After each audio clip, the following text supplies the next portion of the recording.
Eu quero aproveitar que a gente está falando de economia e jogar mais um tema aqui para você que nos acompanha. O ministro da Fazenda, Fernando Haddad, saiu em defesa da reforma tributária ao mencionar os impostos que incidem sobre o consumo, sobre taxar o setor de serviços. Haddad disse que os impactos serão diluídos ao longo do tempo e disse que a reforma pode ter o impacto que teve o Plano Real lá atrás.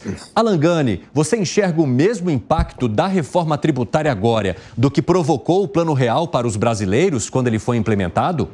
Não, acho que é um exagero, uma jogada de marketing dele. Para quê? Claro que não. Porque, olha só, o Plano Real é quando ele traz uma inflação que era de 1.600% ao ano para uma inflação de 8% ao ano, né? Só essa redução é algo extraordinário. E a reforma tributária, Evandro, do jeito que ela foi desenhada, a gente não sabe se ela vem com aumento da carga tributária ou não, porque vai cair tributos na indústria, a indústria acaba sendo beneficiada, o que é ótimo, mas também com uma compensação com aumento de tributos em serviços, no agronegócio e no comércio. No final das contas, isso não seria diluído, que nem menciona Fernando Haddad no seu ponto de vista? Não seria. A gente não tem clareza disso, se isso vai ser diluído ou não. Como é que vai ficar essa carga tributária no final? Só por conta disso já não dá para afirmar que teria o mesmo efeito do Plano Real. Sabe o que teria o mesmo efeito do Plano Real, Evandro? Uma baita reforma administrativa para tornar a máquina pública muito mais eficiente,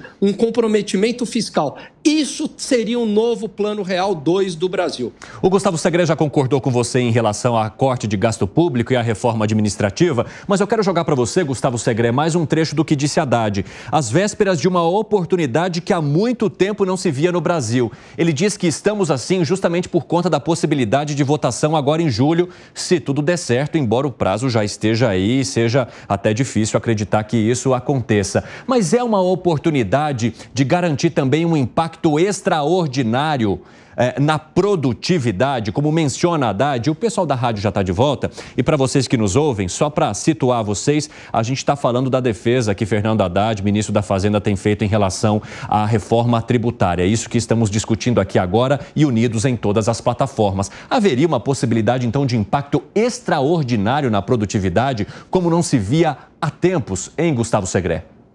Depende do que tiver essa reforma tributária. Tem três formas de melhorar a produtividade, que é produzir mais no mesmo tempo e com um custo menor.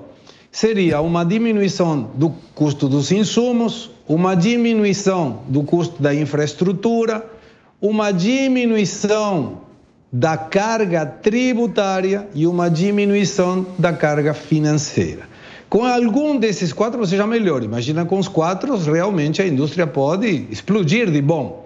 Mas o ministro Haddad não leu a história, porque quando foi colocado o Plano Real, que começou em 1993 com aquela unidade de reserva de valor e começa a implementar em 1994, que permitiu inclusive que seja eleito presidente um dos geradores desse plano, que foi Fernando Henrique Cardoso. Sabe um partido que não estava de acordo? O PT. O PT não queria saber do Plano Real, entendia que não era, porque a esquerda sempre busca a intervenção do Estado nas questões do livre comércio. Mas as coisas mudaram de lá para cá, não mudaram, Segré?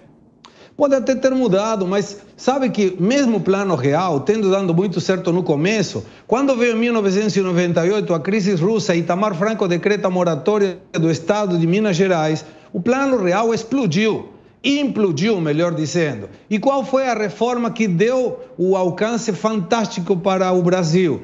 O tripé que propôs em 1999, quando libera o câmbio Brasil, o Fernando Henrique Cardoso, que era superávit fiscal, primeiro, liberdade de câmbio e meta por inflação com um banco central que permitia a possibilidade de pensar que seria autônomo. Mas o superávit fiscal foi absolutamente indispensável. E tanto foi assim que o próprio Lula, que não estava de acordo com o Plano Real também, ele manteve o superávit fiscal. Então tem que focar nisso. Se a situação está boa, aproveitemos isso.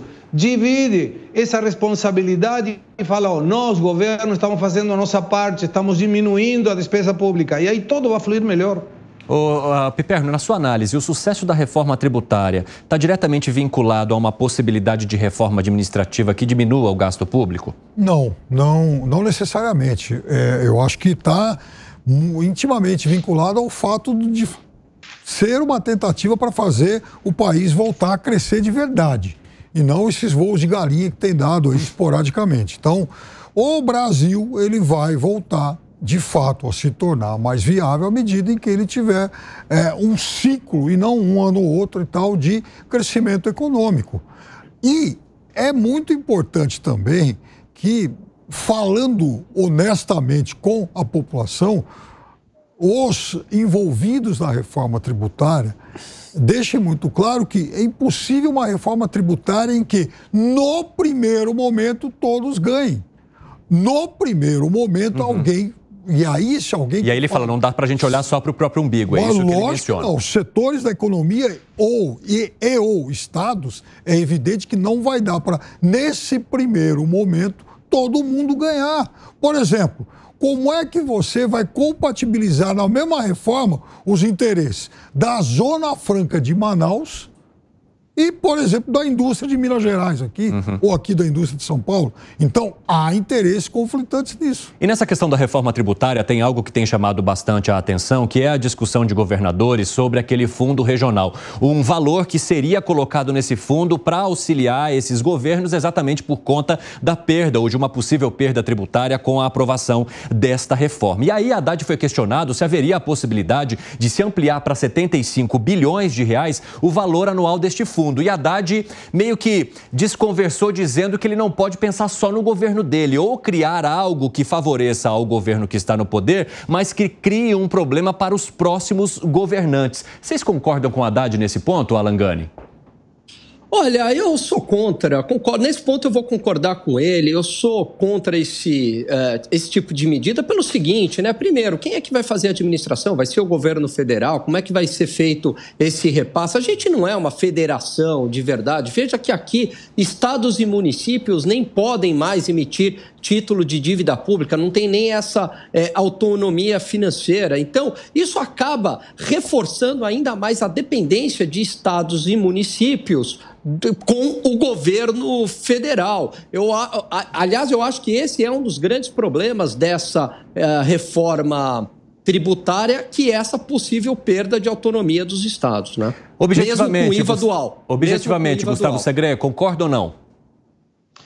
Eu não concordo nessa questão do fundo, mas era o pirulito também para crianças, os governadores não reclamarem, porque eles vão perder a arrecadação. E muito provavelmente essa reforma tributária seja determinada que o pagamento do IVA seja no destino ao comprador. E aí, o Estado de São Paulo, por exemplo, os estados do Sul, que são mais ricos, possam ter uma arrecadação maior ou propiciar para o Estado Nacional uma arrecadação maior. E aí é onde entra a coparticipação. Então, não me assombraria, não ficaria estranho que seja criado um imposto, na Argentina tem, se chama ingressos brutos, para que os estados continuem a perceber alguma coisa do que vão perder com o IVA como arrecadação. Quero ouvir tua análise, Piperno, rapidamente. Vai ter que haver algum tipo de compensação, sim. Como isso vai ser feito, não tenho a menor ideia, porque são muitas as possibilidades aí, realmente os parlamentares são muito, e os estados também, são muito criativos, né, nessas alternativas para poder recuperar a receita. Então, sabe, é preciso a gente aguardar um pouquinho mais.